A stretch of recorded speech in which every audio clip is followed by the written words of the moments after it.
I was hired to serve a stranger. I ended up loving the man no one else dared to see. But in this house, love between men has always been the most dangerous secret.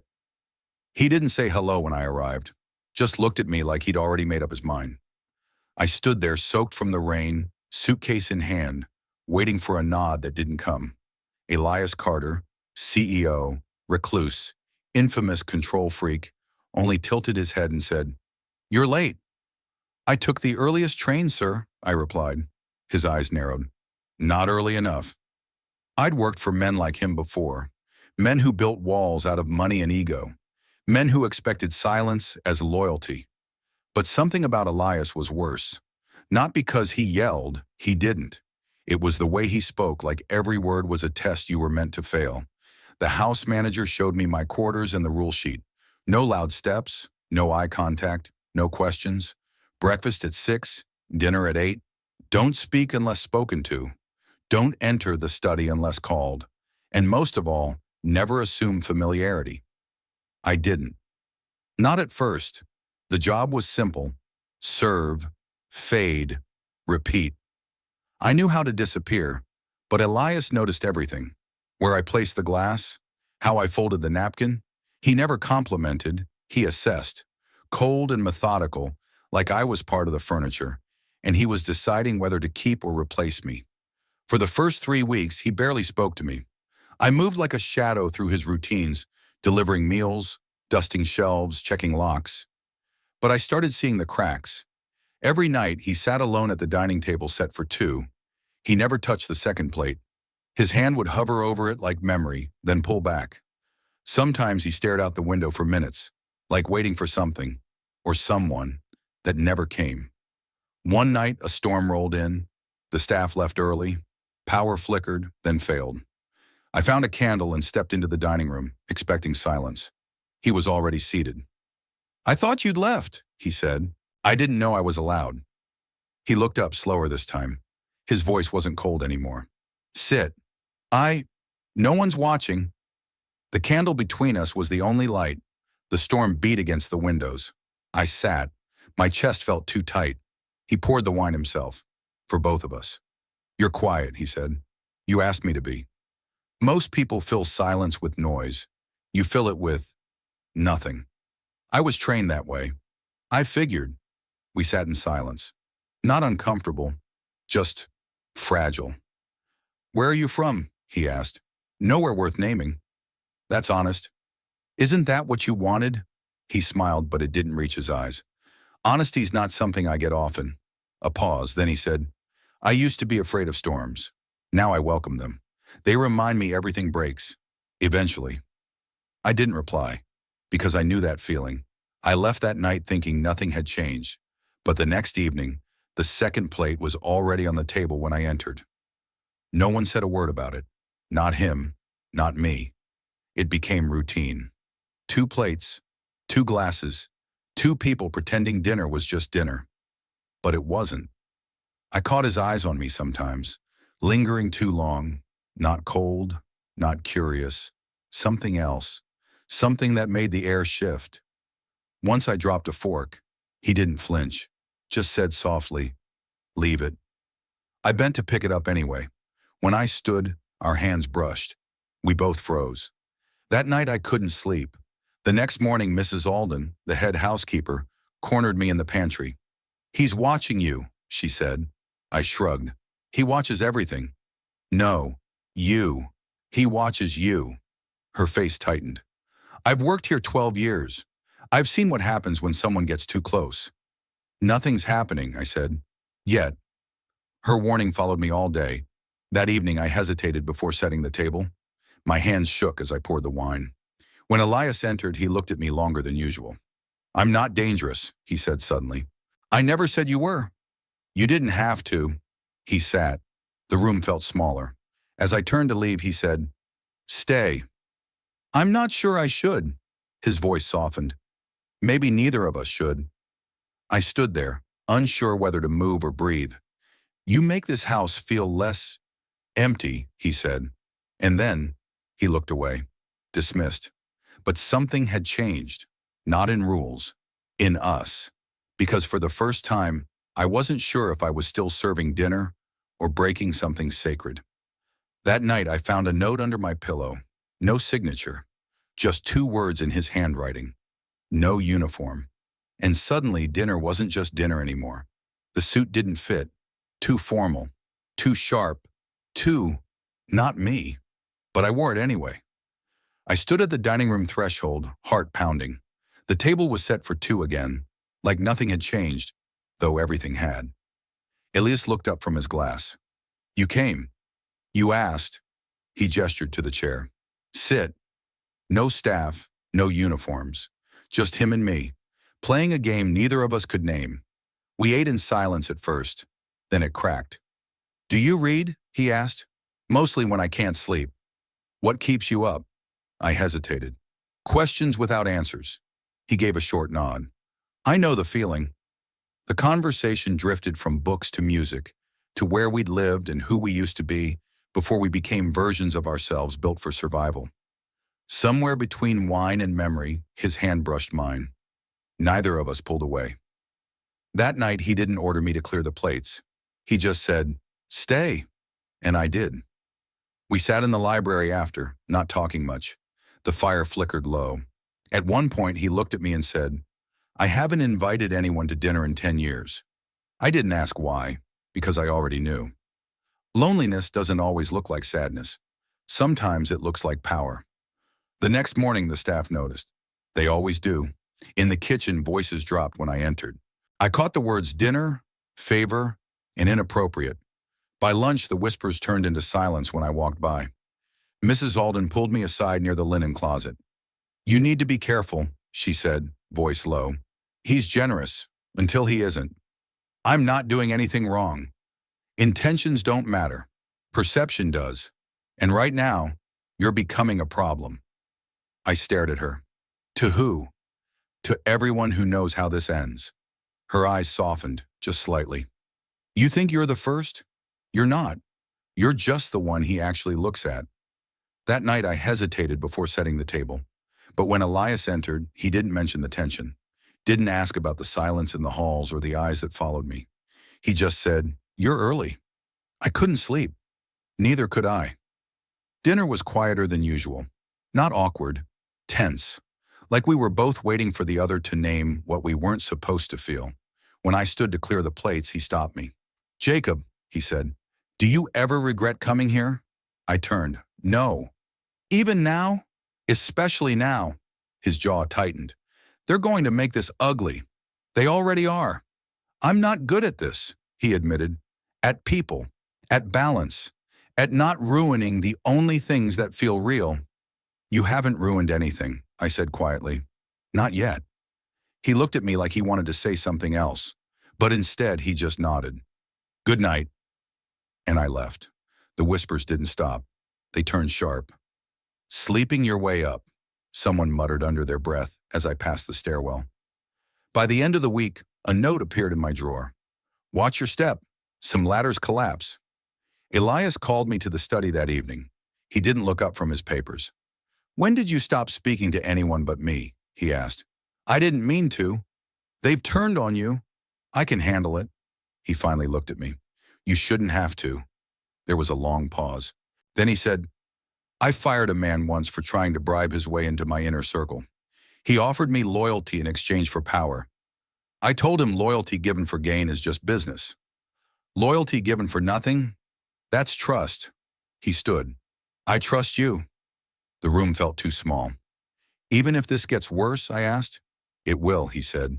Then why not stop it now?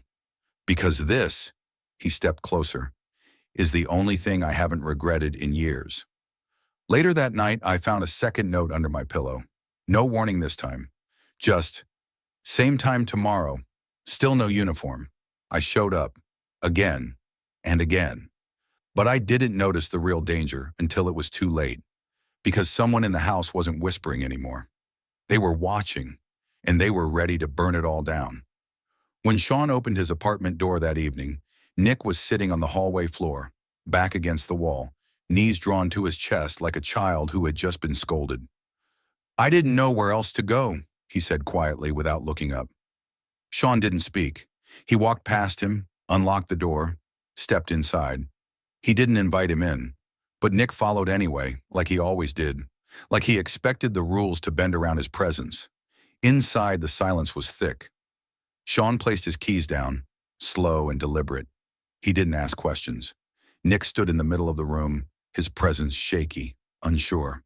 "I told Mason," Nick finally said. Sean froze. Nick's voice cracked. "I told him about us. That night. About how it wasn't just a mistake." Sean turned.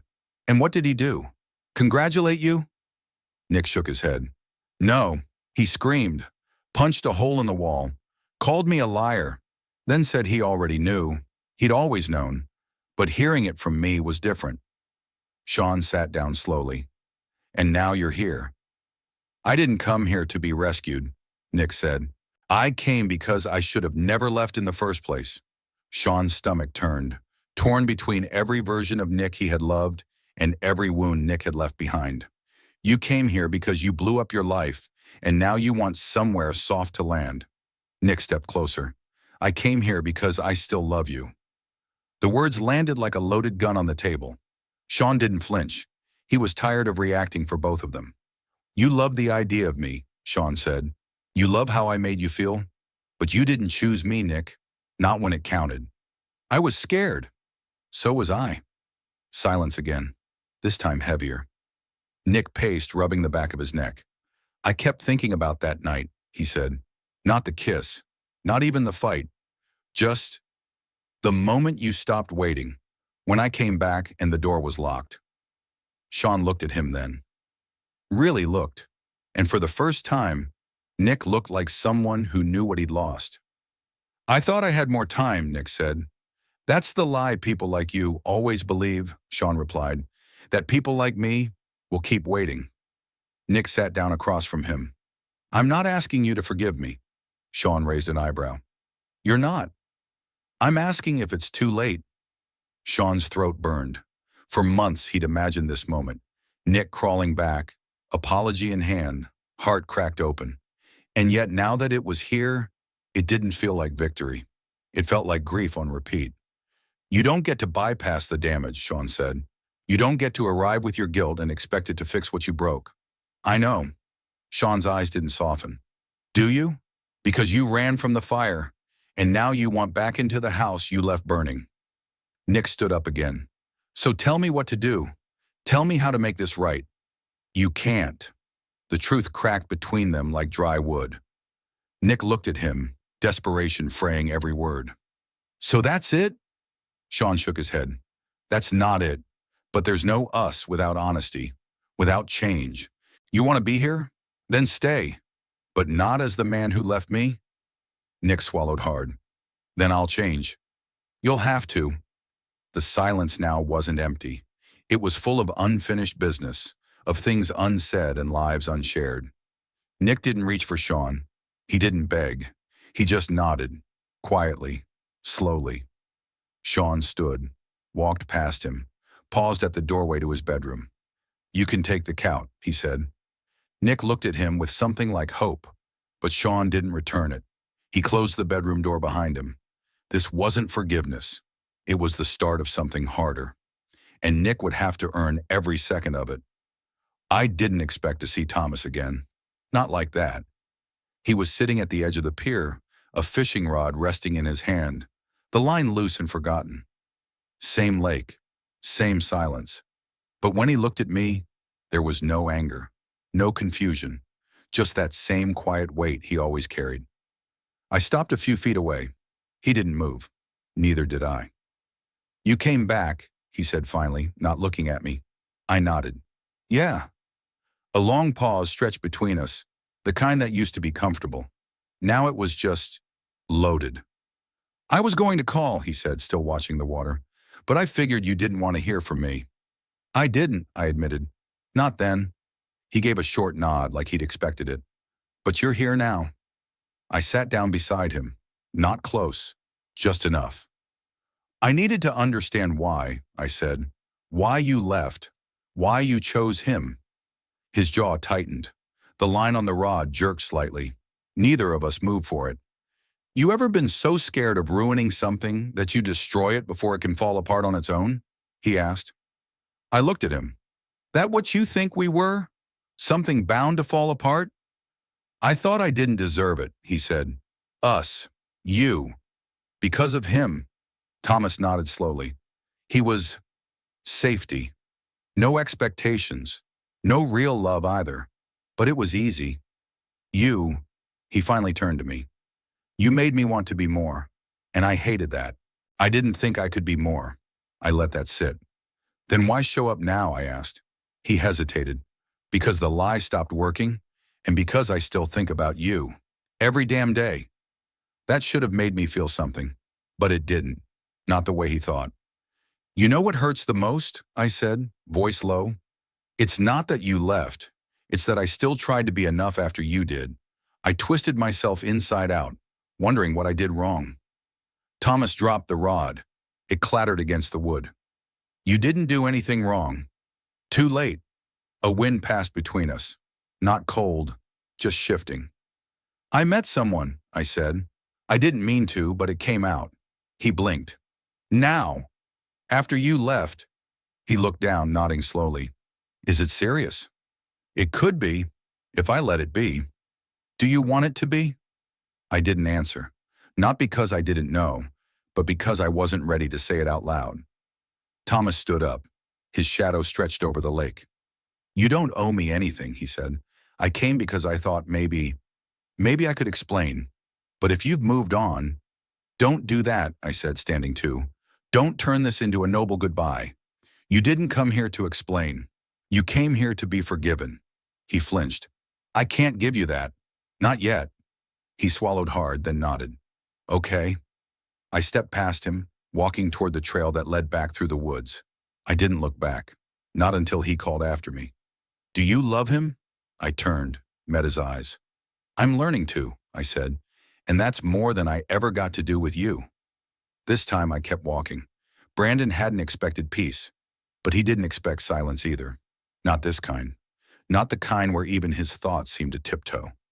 The morning after the hearing, he sat alone on the back porch of his new place, the one he could finally call his own, without it being whispered behind someone else's name. No father's shadow, no mother's warnings. Just him and the quiet. Except peace didn't come wrapped in silence. It came in the choices he had to make after. The court ruled in his favor, yes, but that didn't undo what his father had done. The humiliation, the way he'd tried to erase him, the way his mother stared at him from across the room, pleading with her eyes but never with her voice. Even in that final moment, she had chosen to remain still. 2 weeks later, Brandon got the message. His father had collapsed at a charity fundraiser. Stroke. Minor, they said. Recoverable. Brandon didn't respond, not out of cruelty, but because everything inside him paused. He wasn't sure what kind of man he was expected to be now. The forgiving one? The one who shows up at hospital bedsides and proves he's better than the hurt? Or the one who keeps walking, finally free? He stared at the message until the screen dimmed. Then he placed the phone down and got up. Later that day, he found himself outside the hospital anyway. He didn't go in. He stood across the street and watched the building. Nurses came and went. Visitors clutched flowers, tired faces, hope or regret in their posture. Brandon didn't know which one belonged to him. Then a voice behind him. You shouldn't be here if you don't want to. Milo. He hadn't told him he was coming. Hadn't even told him about the message. Yet here he was, like always, uninvited but not unwelcome. Brandon didn't answer. He just looked at the hospital again. I thought if I saw him like this, it might feel different, Brandon said quietly. But I don't feel anything. That's okay, Milo replied. Not feeling is still feeling something. It's still real. Brandon turned toward him. What would you do? Milo thought for a long time. I'd do what makes me proud 5 years from now. Not what people expect. Not what guilt demands. Just what makes future me nod and say, you didn't betray yourself. Brandon stared at him, then gave the smallest of nods. He didn't cross the street. He didn't go in. Instead, he turned and they walked. Weeks passed. Life slowly started to resemble something stable. Work became more than a distraction. It became his again. His name on contracts, his face in meetings, no more shadow signatures or backroom whispers. But the change wasn't just external. He stopped asking for permission, in small ways at first, skipping obligatory dinners, ignoring the monthly emails from his mother filled with clipped sentences and, "You know your father didn't mean it," paragraphs. Then in bigger ways, he spoke openly about Milo. He invited him to events, his events, not as a colleague, not as a friend, but as someone who mattered. There were whispers, sure, but not all whispers are malicious. Some are just the sound of people adjusting to a truth that refuses to hide anymore. One night, after a late dinner, Brandon sat across from Milo and asked something he hadn't dared before. "What did you see in me? Back then?" Milo smirked. "Back then? I saw someone trying not to drown while pretending they were never underwater." Brandon looked down. "And now? Now I see someone who stopped pretending. You still have hard days, but at least they're yours. You don't owe anyone a performance anymore." Brandon nodded slowly. "I used to think I had to win against him," he admitted. "That if I just proved myself, stood my ground, he'd change, or at least regret it." "Did he?" Brandon shook his head. "No, but I stopped needing him to." Months later, Brandon received another message. His father had died, peacefully, in his sleep. No final showdown, no dramatic letter, no apology, just gone. He didn't cry, he didn't rage. He just stared at the words and let them sit. That night, Milo found him sitting on the balcony. Brandon handed him the phone wordlessly. Milo read the message and didn't say anything for a while. "You okay?" he finally asked. Brandon took a breath. "I think I am." They sat in silence, not the hollow kind, but the kind filled with unspoken understanding. The kind that didn't press, didn't demand. When the sun started to rise, Brandon whispered, "He never really knew me." Milo answered without hesitation, "But you do now, and that's enough." Brandon didn't speak again. He didn't need to. Some battles end not with triumph, not with vengeance, but with quiet clarity. That survival was the win all along. And sometimes peace isn't something you receive. It's something you reclaim.